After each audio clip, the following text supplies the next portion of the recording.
There you go. All right. There you go. To do brief introductions, thank you so much, Michole, and thank you so much for your time, Con. I'm Tamara. As stated before, I am filling in for Sierra as she's on her way for a press run in New York. So, Yes. yep. This is Michole. She'll be lovely speaking today, and this is Con from Metro Detroit News. So, over to you. Good morning. Good morning. I'll try not to take up too much of your time. I appreciate you sparing a few minutes. Hi. Just to let you know what we're doing we most of the publication in Detroit covered season 1, but we feel as though we didn't do kind of an extensive kind of BMF thing and all that goes into it. And so I have about 6-7 questions. Okay. And so I'll just Uh-oh. I just like, oh Lord. Red, you're from Illinois. Had you been to Detroit prior? If so, what was your familiarity with Detroit prior to taking the role? I'm from Chicago. Mm-hmm. So, but I had never really been to Detroit, Okay. surprisingly. Mm-hmm. Yeah. And I also didn't really know. Are we doing this interview right now? Yeah, this is it. Oh, this is it. Okay, yeah, this is now. this is it. Okay, so yeah, I'm from Chicago, but I've never been to Detroit until we did BMF, and I didn't know anything about BMF either. Okay. Surprisingly. When you read this script, what made you decide to accept the role? What ran through your mind as you read throughout the script that was presented to you regarding it? So initially I didn't have the whole script. I just had like a few scenes and then a breakdown of the character. But immediately I just connected to her. There was something so familiar and so comfortable about her that it was just kind of kismet. And so that was the first thing that drew me in. And then there was still so much more once I learned more about it. My dear friend Russell Hornsby was already brought on to do the show, and he and I had done have done 2 August Wilson plays together and have known each other for many years. And we did the original production of Jitney off Broadway in New York. And so we've worked with each other a long time. And actually in Jitney, these two characters are boyfriend and girlfriend. And it really felt like Charles and Lucille on BMF. It's like young blood, and Rena grew up and had this beautiful family. Awesome. Nice. So yeah. And then also I knew Tasha Smith too, who, between the two of them, I'm so grateful to have this role, really. And Randy Huggins as well. I had worked with Randy on the Quad some time ago. And anyway. No, so there's that. That's good. Randy actually was my JV football coach. Get out of here. Yeah. Oh. Crazy. I love that dude. Very, very, very sincere, good guy. Yes. How would you describe your character, and what about your character could you personally relate to? Well, I would describe her as she's the matriarch of the family, somewhat dutiful, I would say, and she's like this quiet storm that leads from behind. But this season, not that you asked me this, but this season that's kind of changing some, where she's really learning to be more vocal about how she feels about the more forthcoming and forward, and learning to honor herself in a new way. How do I relate to her? I don't even know how to say that. It's so many things. It's just I feel like her.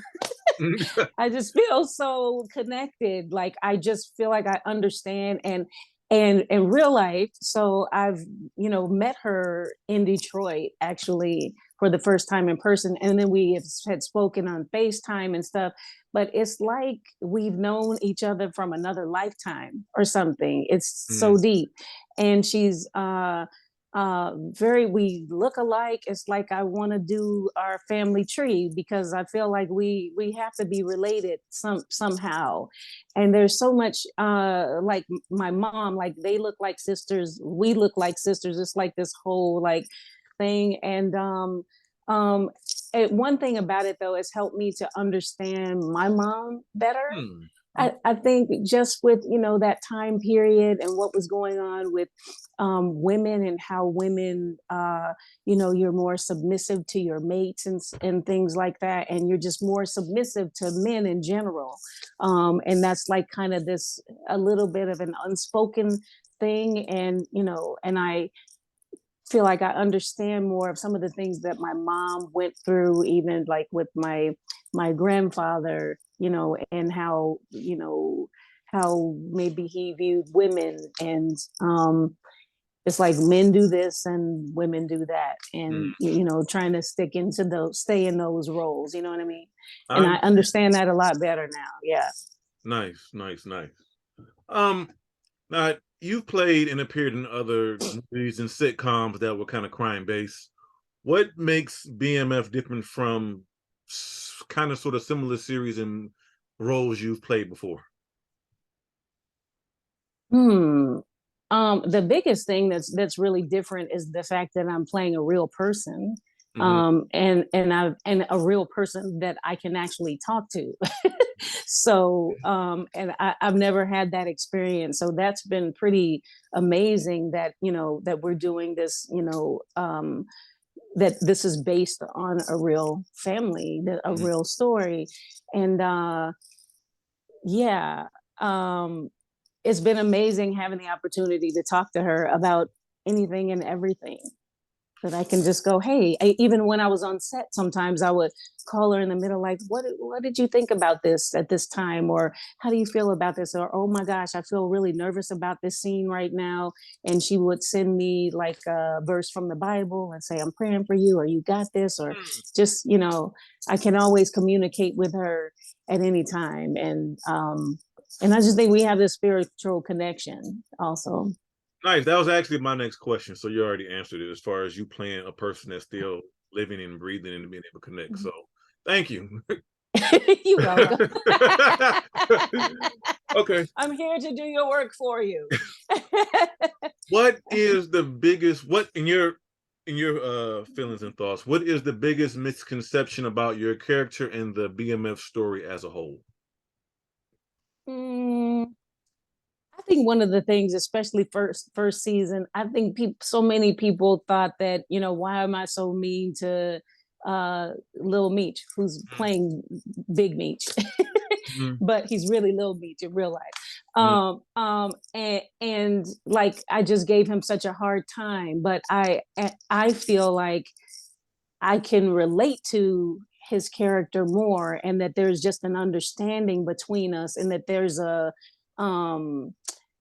uh just a connection where we both are hustling in different ways, you know. And so I feel like Lucille can really relate to him, and they have a deeper bond than most people realize, and maybe we can show more of that next season too. Gotcha. Two more questions, and you kind of hinted toward, you kind of sort of answered this a bit throughout, but without giving anything away, of course, the biggest difference between last season and this season. I know I'm putting you on the spot a little bit. I'm sorry. Well, I would say one of the biggest differences is it just gets better and better. Okay. And Randy always says season 2 is about elevation. And so every character I think on the show is going to the next level, and the drama, it just gets heightened so much. And yeah, it's a lot of twists and turns. I can't tell you everything now. I know. But I can't, you know, but I can say, well, I said part of this earlier, but Lucille started stepping into her own even Okay, more. got you. Yeah. Okay, and last question. Okay. For the people, the viewers, people on the other side of the screen that's watching this, what would you want them, if you were, I guess this is probably more of a question for Randy, but you personally, what do you want people to get from these first two seasons overall? What do you want them to take from it?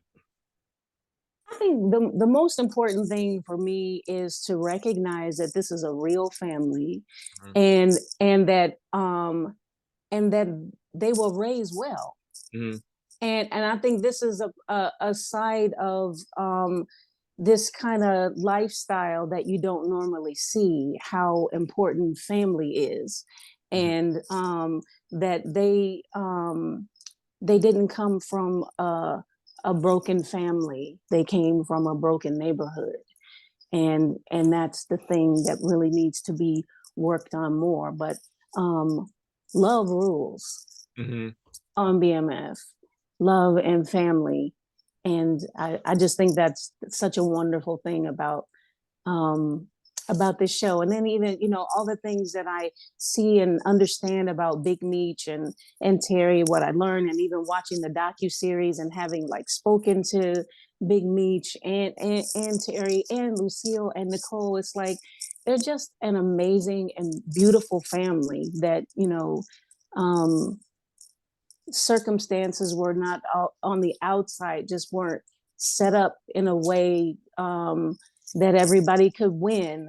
Um, and but anyway, but love conquers all, and they're amazing. Nice. Well, Yeah. I thank you for your time, Ms. White. It's greatly appreciated. Thank you so much. It's a pleasure to meet you. You too. You enjoy the rest of your day and the rest of your week, and I look forward to seeing season 2 and everything else you appear in. Thank you. Hey, I'm on Atlanta season 4, the final season, Mhm. episode 4 is called Light Skinned. Okay. I'm still on I'm still on episode 2 of Atlanta, so I gotta get caught up. I can't wait to see Okay. it. It's so fun. It's cool. Yeah, another show I hate to see leave, but I understand. I know, man. It's so good. It's so good. Yeah. So thank you again, Okay. Ms. White. All right. Thank you. Have a good one. All right. Bye bye. Thank you. Okay, Thank bye. you. Thank you. Okay. Bye bye.